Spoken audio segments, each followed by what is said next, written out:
Welcome to the Futurebuild podcast, where we explore the people, ideas, and innovations shaping a better built environment.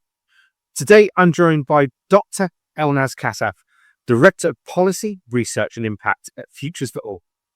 Elnaz's career has spanned academia, policy, and charitable work, with a consistent focus on ensuring every young person, regardless of background, has access to meaningful career opportunities.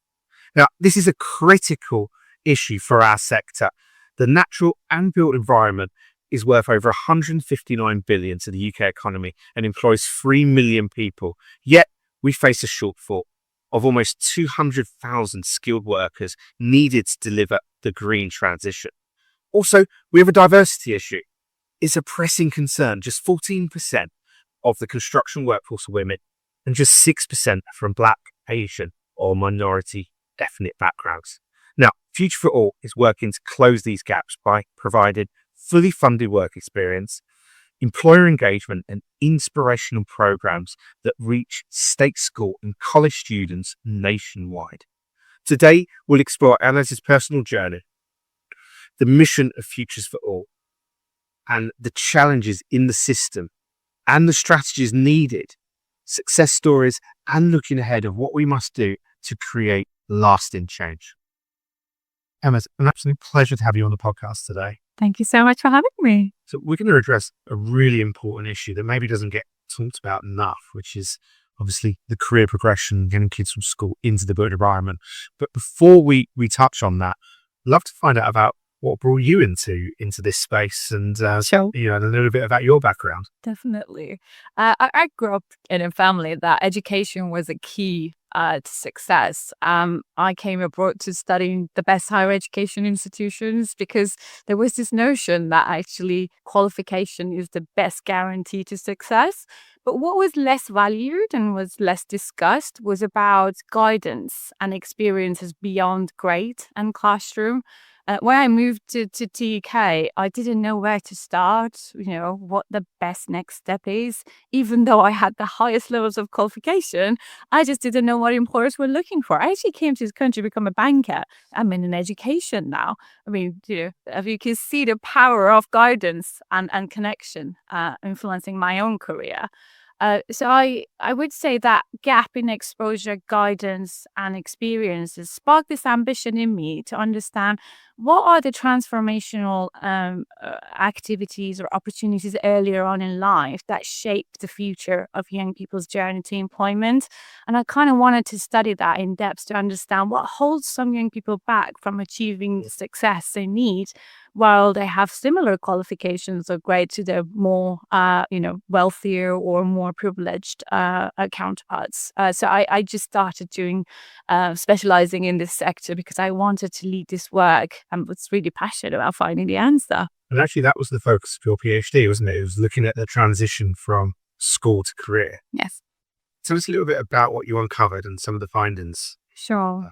So what I was really keen on, as I said, was to study school to work transition to understand why some young people struggle to achieve their potential and, with similar grades and qualifications and academic attainment still don't, go up the career ladder as expected.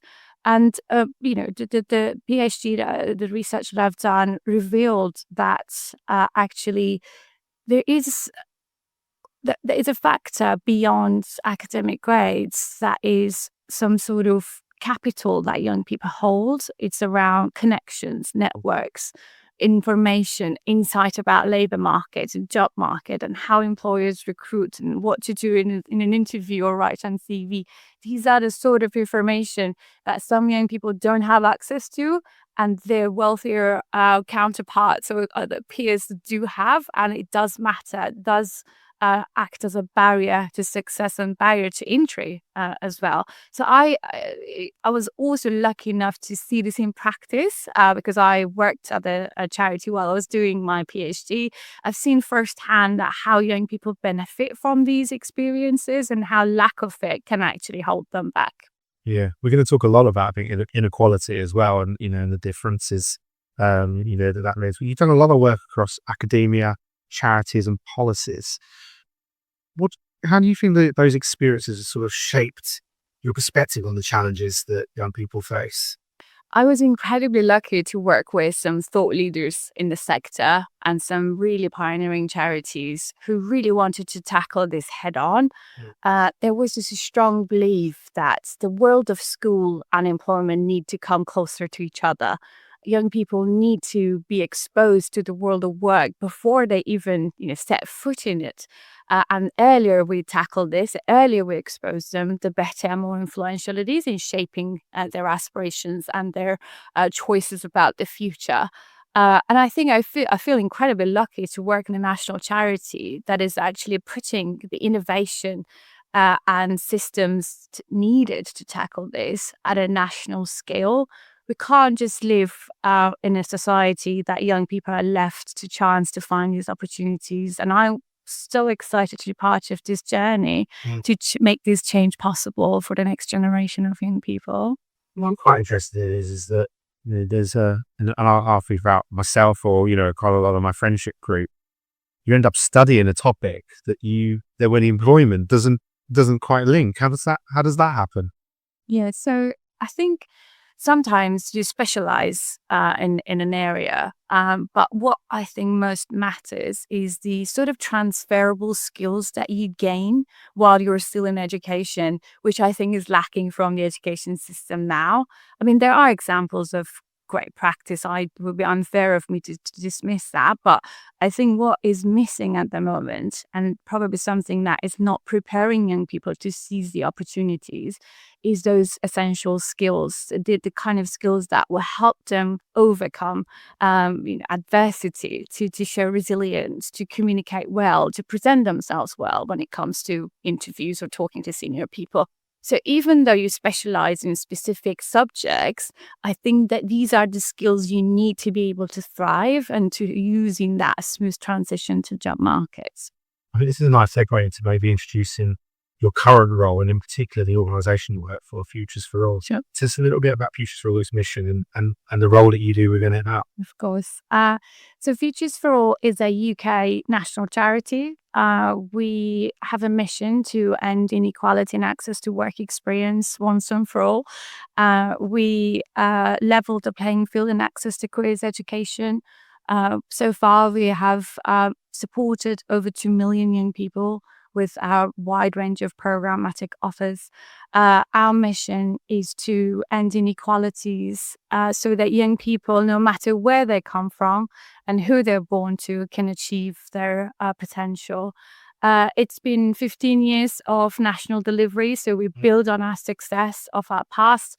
And I'm glad to see that this week has been the rebrand and the reinvention of Futures for All from Speakers for Schools, and that actually emphasizes our commitment to the social purpose we have. That we really want to see that young people, regardless of their background, can achieve their dreams and their potential. We're going to come on to the built environment and the skills gap that we had in there and sort of, the challenges we have on bringing new talent in. But you mentioned, a lot about inequalities, the challenges that we have. There might be people listening saying, I'm not aware of these. What is it? Can you paint the picture of the sort of the issues that currently exist? Yes, sure. So I think every time you open newspapers and TV, there's a talk about skills crisis, skills shortages. And with natural and built being one of the growth sectors in this country with the ambitions behind it, Yeah. I think we are really having a lag or a lack of investment in the systems to train the future generation who is going to lead these industries. And that definitely will impact UK economy and the productivity of the UK PLC. So I think one of the biggest problems is that we're not having a healthy skills pipeline being built from earlier on. Yeah. So that employers can actually inspire, inform, and develop the talent they need to be able to come and fill the vacancies that they are having difficulties to fill. But I also think this growth ambition that we have in the country is presenting the natural and built environment with an opportunity, a once in a lifetime opportunity, because, we need to build houses, we need modern, infrastructure, we need sustainable transport. These are the things that will make our country prosper. But how can we deliver it without the skills and the talent coming through? And I think this is one of the biggest challenges we're facing now. It's been over the news this week a lot about the sort of million under 25-year-olds not in employment, not even looking for a role, which is a shocking figure. Especially when we've got skills gaps and, we've got the big challenges there. What's going wrong at that sort of school level? Why aren't we inspiring these kids to get into? Yes, a very good question. And I think I was going to touch on this because I've heard ministers saying young people are getting in the habit of not working. Yeah. My question back to them is that, are we doing enough to excite them about the opportunities of the future? I mean, talking about sustainability and climate change and, achieving our net zero goals, these are really ambitious, really exciting, future. But are we presenting them with some gloomy, uncertain pictures about the future? Are we doing enough to do outreach and information, provide them with the guidance, information, advice they need to know about these opportunities? So, yes, it's a very persistent issue that we've seen in the system, but I think we can go beyond words and do some actions to tackle it. But I think what we're focusing mainly on is reactive solutions to a problem rather than preventative measures that we can put in place to avoid getting to that point. And that message, for my message to employers and specifically government, is that don't leave it to age 18 to fix these problems. You need to start far earlier to tackle these issues and inspire, inform, and excite young people about the possibilities of the future. And that's where the importance of work experience comes in, and that's what Future for All want to enable that a much younger time. You mentioned quite a lot about sort of structural barriers and sort of regional inequalities. What are those in practice? Work experience for me was I knew someone's friend who said come and work for them. That probably happens all too much, doesn't it? And we probably need a much better approach to that. So let's talk about some of the sort of historical issues and how you're fixing those. So I think there's no better way to put this than this phrase that says talent is everywhere, opportunity is not. Opportunity is not equally distributed across different communities of young people and across the country.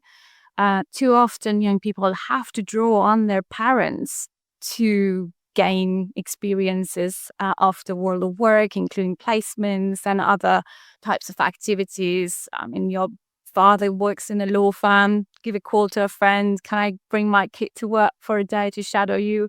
These are the things, similar inequalities that's seen not just in the work experience sector, but across the education. So, we'll see the differences between London and Southeast and some rural and coastal areas in accessing opportunities. Young person in London has employers at their doorstep from different backgrounds, different sectors, but that's not the same for a young person in Cumbria or Cornwall or in other parts of the country. So we just can't have a system that locks out young people from these opportunities, and it's not just unfair, it's not good for our economy, because these are the same leaders of the future needing that sort of skills and the confidence to come through and shine through and fill those vacancies that we're finding so hard to fill. And I think what Future for All's mission is, and what we have been working so hard to deliver, is to put systems and tools in place to overcome these inequalities. We work with regional partners, regional authorities, employers and local schools and colleges, bring them together to actually tackle this head on. We just can't have a system that relies on luck. That's not a system, and that's not fair. No, you're absolutely right. One of the unique features of Future for All as well is you have a youth council. So you're involving, youth in decision making. Yeah. Tell us a little bit about that and maybe some of the impact. Of course, I think it's very important that we design programs with young people, not just for them. And this is something that helped us, from the idea of having youth councils, holding us to account, challenging us, and constantly making sure that our programs are relevant for them and focus on their needs. And they have been great in advocating us in different platforms. We take them to events with us because that authentic voice from young people make a greater case of investment, and sometimes employers listening to young people are more convinced about their social responsibilities to help these young people. But we also helped our program improvement, if you like, by listening and measuring young people's perspectives and feedback constantly, feeding it back into our programs to make sure our offers are always relevant for young people. Before we come into your work around research and policy, a lot of people will be listening, probably similar age, to us, maybe slightly older, and probably don't understand or have an idea of what does modern work placement look like now. So what are kids being offered? How does that work? And what stages, I suppose, in their education are they exposed to it? Yes, I think it's a very good question. Post-pandemic, we all had to switch to online working, and so we had to respond to that change. We started ramping up our remote offer because it was also an opportunity to teach young people that, in the sense of, in the event of adversity, you just have to be adaptive and find solutions. And it actually helped a lot of young people to know how a digital workplace could look like. How do they use these digital tools like Teams and Zooms and Google Classrooms to actually connect with the employers? And we couldn't let them down. We couldn't let pandemic take the learning outcomes away, but also the experiences of the workplace. So we ramped up our work in the remote offer. And I think it was really transformational in also overcoming the geographical barriers, because often young people don't get to follow their aspirations when they find work experience opportunities. For instance, someone might want to work in an energy sector, but there's no energy employer around them. And these opportunities remotely could connect them with the sort of employers across the country. And it was so powerful. We had case studies after case studies, young people telling us that if it wasn't for this remote offer, I would never see an employer in gaming industry in Northeast while I'm in Cornwall. And it was transformational.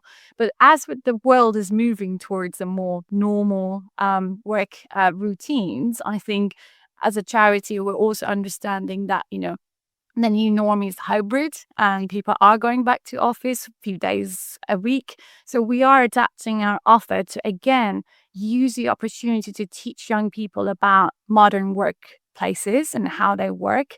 And I think it's very useful to keep that element of face-to-face, because sometimes it's really helpful for young people to get out of their comfort zone, to dress up for the occasion, to prepare, travel, all of that.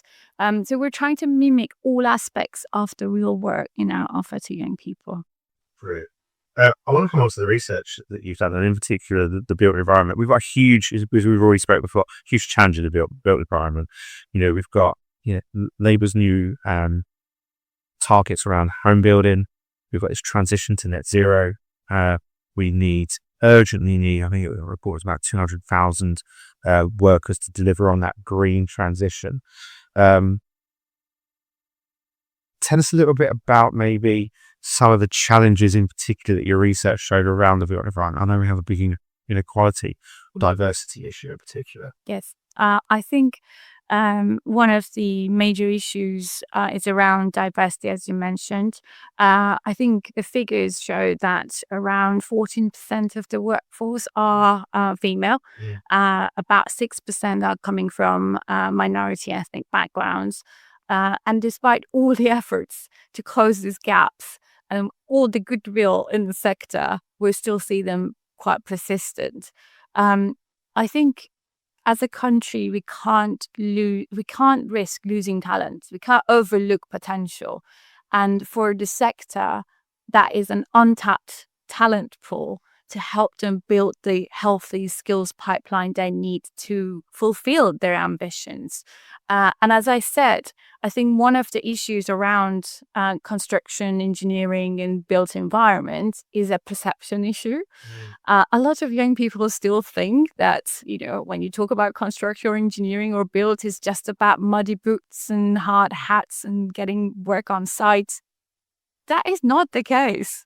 We've seen so many innovative roles, such as data analysts, digital modeling, surveyors, sustainability experts. These are the roles that if young people don't know about, they will never aspire to them. So for the sector, I think, yes, it's a challenge, but it also presents a lifetime opportunity for them because there's an untapped talent pool.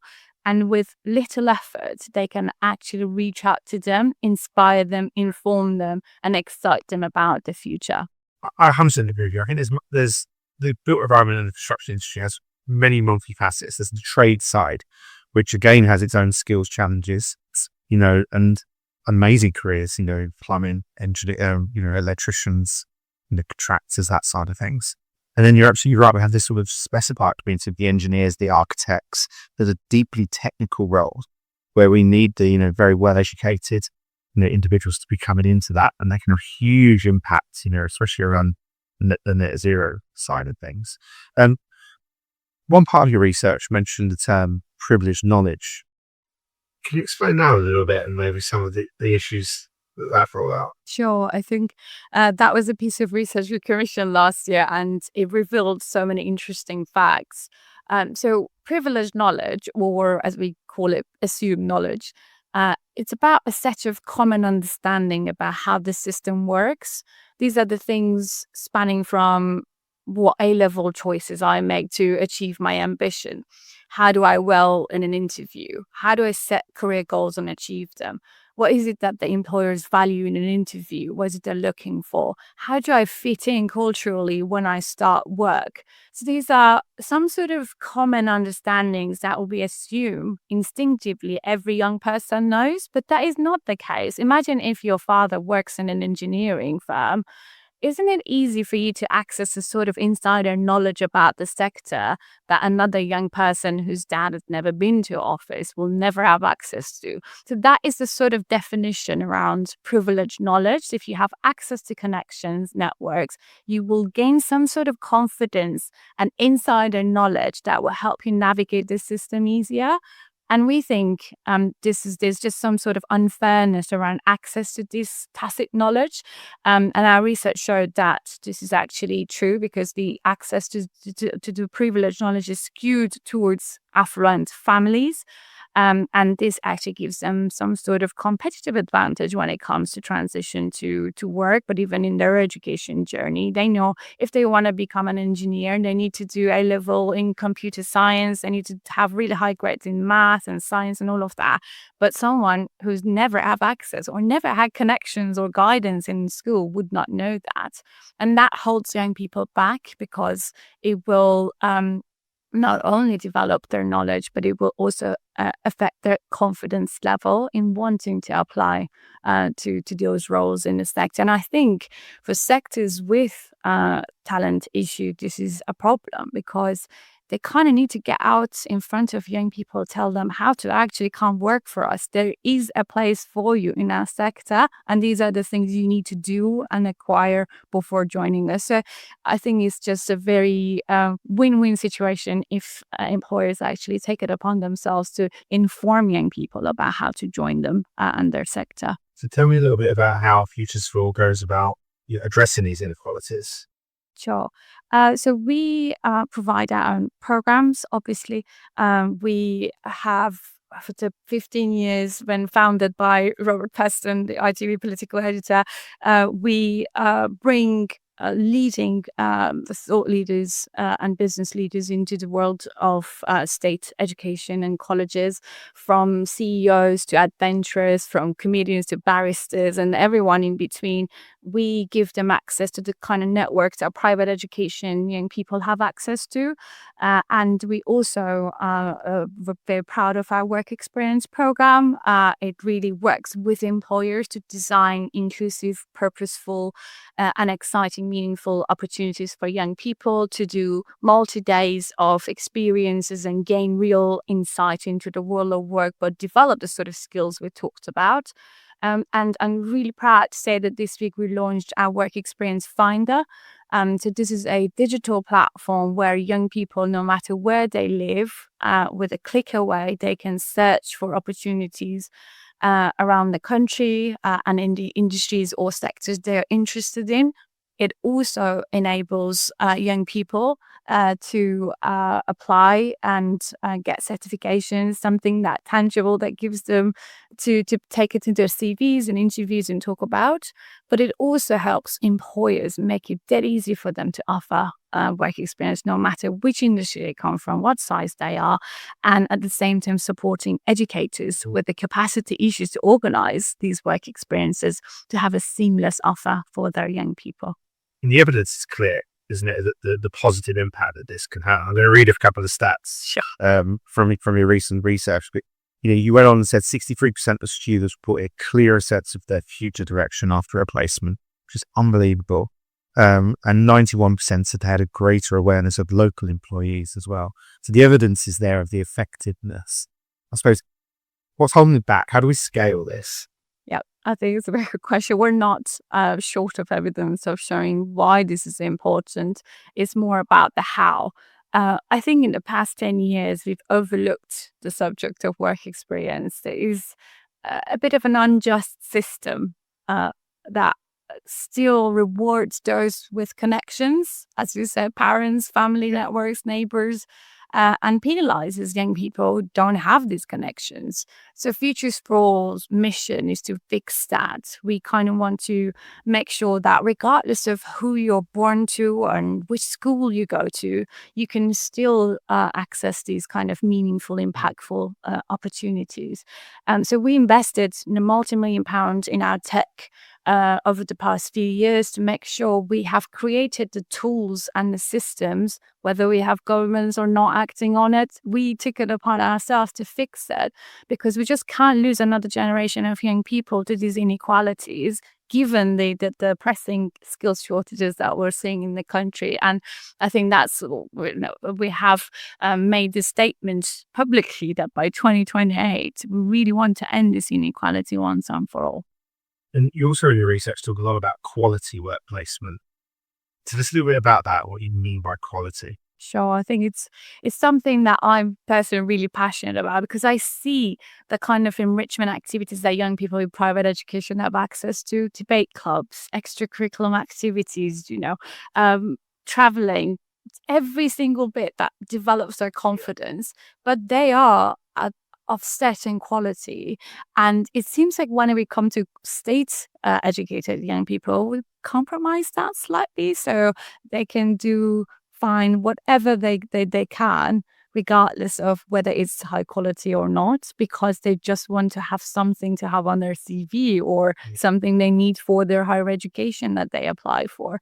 And I think this is just, again, widens that inequality because we can't have a group of kids having access to quality experiences while others don't. So we define quality at Futures for All. We think every opportunity we put out there needs to be benchmarked and quality assured. So we're not short of excellent when we reach out to young people. We do that through our own framework of success. We developed it based on best practice, talking to employers in different sectors, educators, and trying to understand what would make maximum impact on young people. And that's going to be our obsession over the next few years.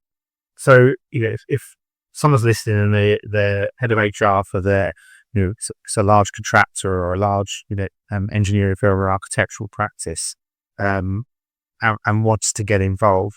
What does that model look like for giving a child a placement? What's great look like? Absolutely.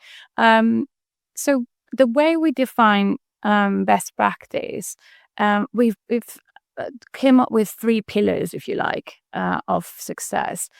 One is envision. So what why an employer wants to get involved. They really need to have that clear purpose in mind before they do anything. How does this link with my business strategy? How does this link with my social value? Is it because I want to widen access for more disadvantaged young people? Is it because I want more female workforce coming through? So it's really understanding why is it that they want to do this.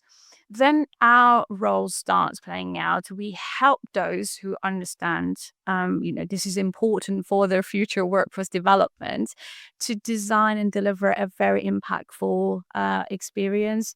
We guide them through content that we know makes a maximum impact on young people.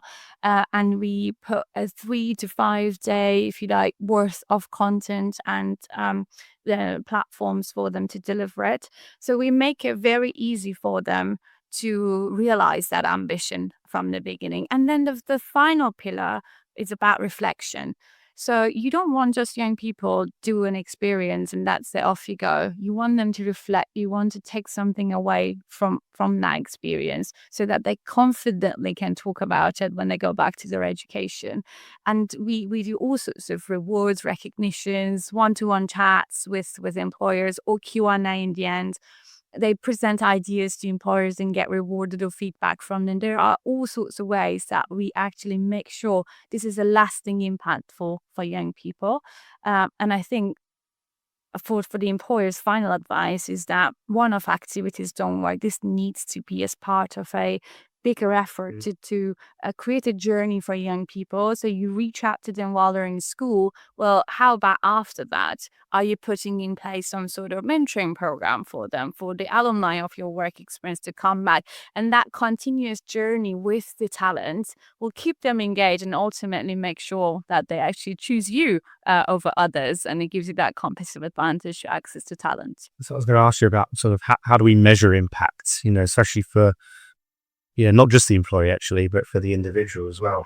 Yeah, I think it's really important to show that there's a long-lasting impact on young people. We have the evidence, and that shows that a lot of young people tell us that they have never considered applying for jobs in natural builds or green energy or engineering. And after they have done their work experience, because of the wealth of information, aspiration, and skills they've gained from it, it just sparked in them that this is a possibility.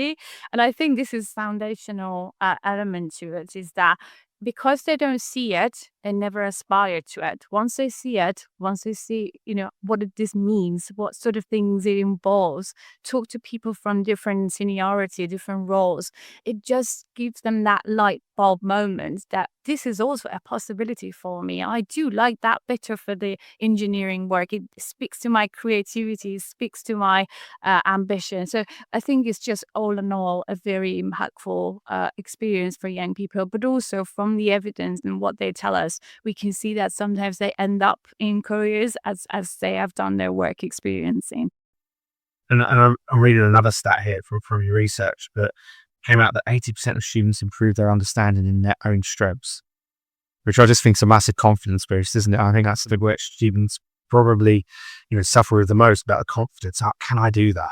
I think that's an amazing step. It is, I think, and then that's one of our definition of an impactful work experience, is that young people come away more confident. Not that they all end up in doing, the same work that they have been involved in their work experience. They can rule out some of the jobs out there because of their work experience, and that still counts as positive because they don't end up in a miserable job for the rest of their lives. So I think, confidence in knowing what to do next, how to use their experience to be bolder, to be more, out there, and to have a story to tell when it comes to their CV and interviews. I think that's really powerful. In our research call, we talked a long time about one of the standout sort of case studies or success stories, really. And I'd love to touch on that, the work that you've done in North Yorkshire, where you've put through almost 1,000 students for companies like S&P Rail, Jackson Civil Engineering, and even the National Park as well. Tell us about that and some of the sort of key success. Yeah, it's been a great experience. And I'll tell you why, because it's about local partnership. It's about bringing the local schools and colleges, the local employers, and the local authorities, the local government, and the administration together to create capacity, to create an ambition, and they want to tackle some of these regional inequalities that we talk about. And I think that's the most powerful takeaway from this partnership. It's when we collaborate and when we bring different stakeholders together, where they all have stakes in it, it just results in a very impactful program where we can reach to a bigger group of young people who might otherwise never have access to these kind of opportunities, and it delivers a lasting impact that will stay with young people forever. It was a very interesting quote from this collaboration, that a young person said that this was truly the only time I felt I belonged to a professional environment. And they said that they will definitely consider engineering as a pathway to future. I mean, that's the sort of impact we're talking about. Yeah. Absolutely. So tell us a little bit about the scale there. You talked about the collaboration. How many schools, colleges, how many employees coming together? Sure. I think so. One of the things we're very proud of is the network of schools and colleges we work with.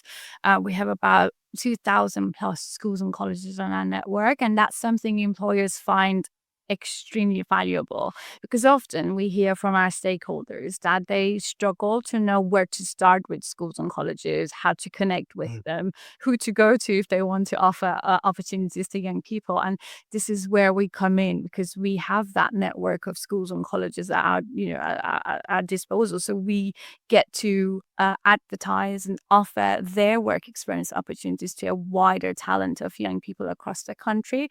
And in terms of employers, I think we have about 700 plus employers in our network so far.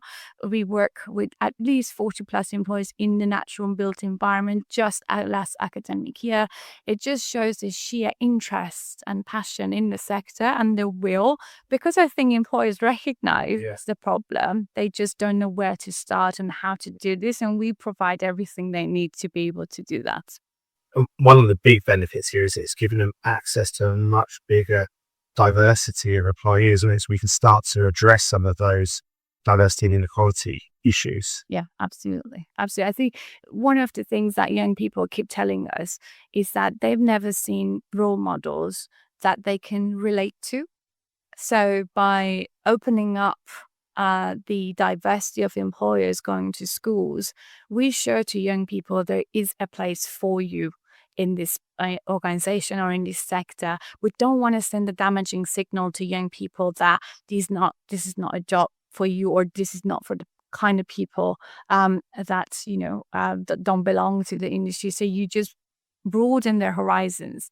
You tackle those stereotypical views they have about specific jobs or industries or roles. And I think that's the beauty of getting in front of young people and talking to them, because you just change that perception that is probably rooted in a family background and where they come from. So, Big part of your role is also policy.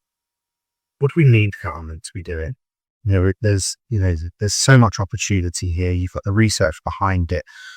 What systemic changes would you like to see? I think government sets ambitions. And an example of that is the work experience guarantee. We're so happy to see that in the government's manifesto, and they are working on implementing it. But you can't just have an ambition and don't put infrastructure and investment behind it. It just falls short. We still have a system in the UK that where you're born and who you're born to will determine where you end up. And that is not a system. That's just pure luck. And even with all the ambitions, we have to go beyond words. So our call to government is very clear. Just back that ambition with investment and infrastructure.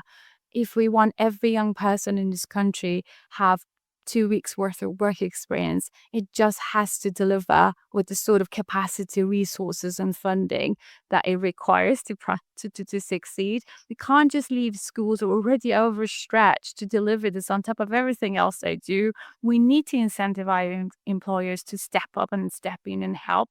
We can't just say, oh, that's our ambition. Here you go. Some frameworks, go deliver it. We want it to be backed by infrastructure and investment if we're serious about it. So we have put together about 5 or 6 policy recommendations to make sure this is a reality and not just rhetoric.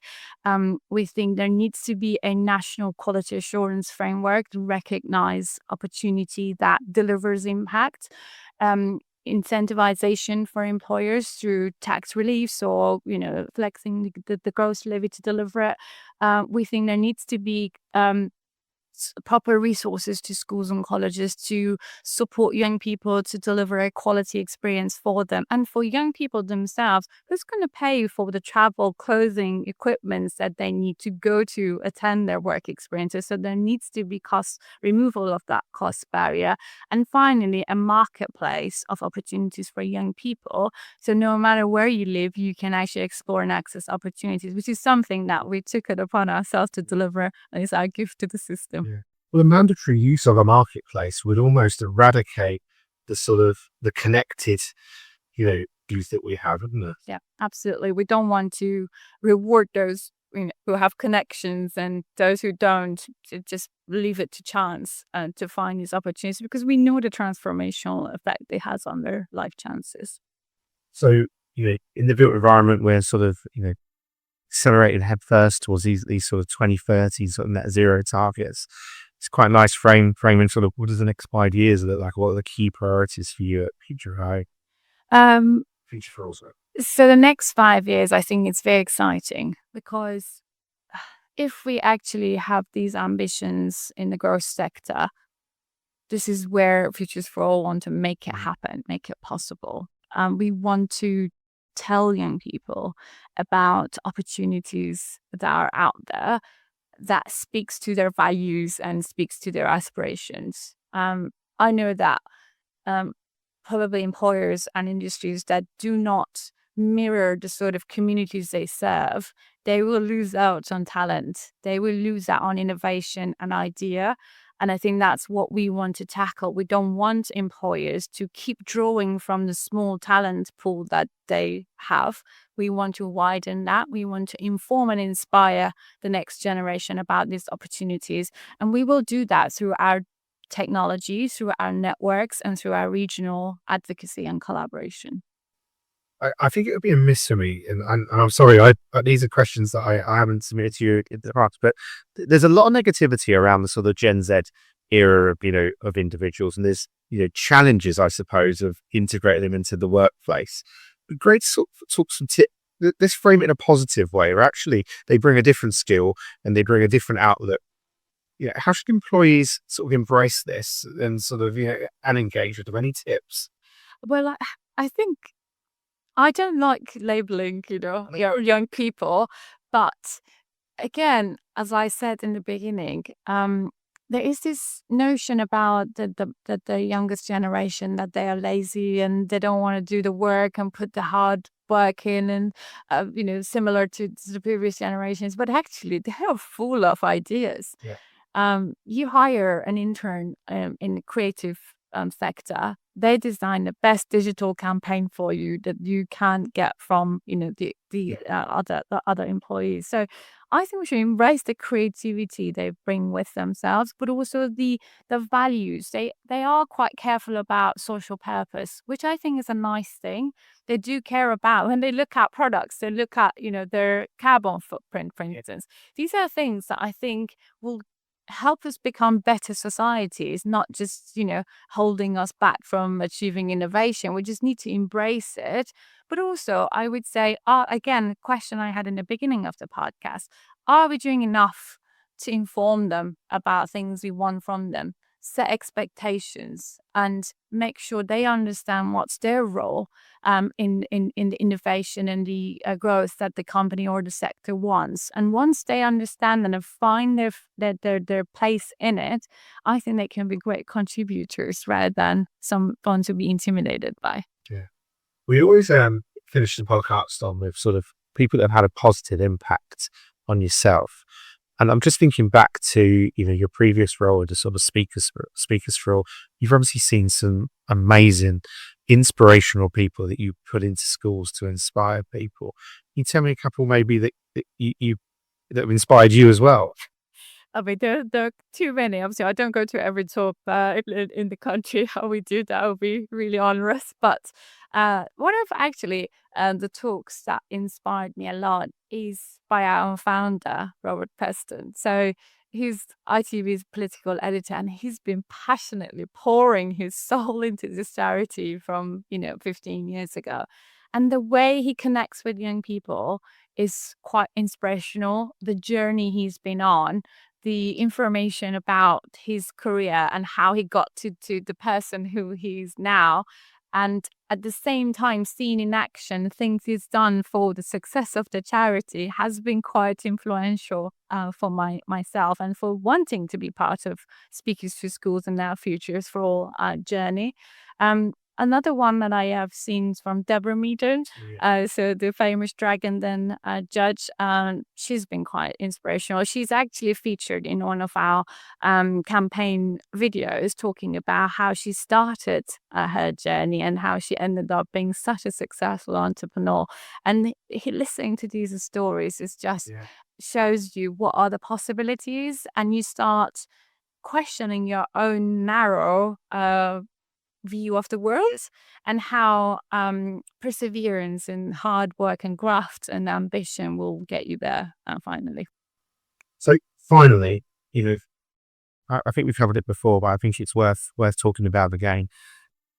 How do, if I'm an architectural practice, a large engineering firm, contractor that's listening to this and saying, we've got intern programs, but how do we get involved? And what do you want, from these employers as well? And how should they get in touch with you? Absolutely. I think, we are building a national movement. We want every business leader to join our mission, to support our mission, because it's not just for the good of, delivering some numbers for us. It will help them build that healthy talent pipeline they need. So all they need is to recognize that it's important for them to get in front of, the future generation of employees very early on. And we have built all the systems and tools and guidelines they need to make this a seamless experience for them. So I encourage every business leader in your sector to get in touch, to reach out and to offer one talk, one placement and one supportive time. And that will be transformation for the young people who might never have access to these opportunities. Yeah. And let's reinforce the fact, why is it so important? Because we lack diversity in the built environment. As you said, we've got, I think it was 14% of the construction industry are women, just 6% from those ethnic backgrounds, which is absolutely shocking. And I think if we can start to address that at school level, that's having a huge impact. Absolutely. And Futures for All is here to support. We just need to pop on our website to see how we are supporting all sectors in the country by, connecting them with the local schools and colleges and a wider talent pool across the country. So we're here to support. Brilliant. It's been absolutely fantastic. Thank you for your time today. Thank you for having me, Martin. Great.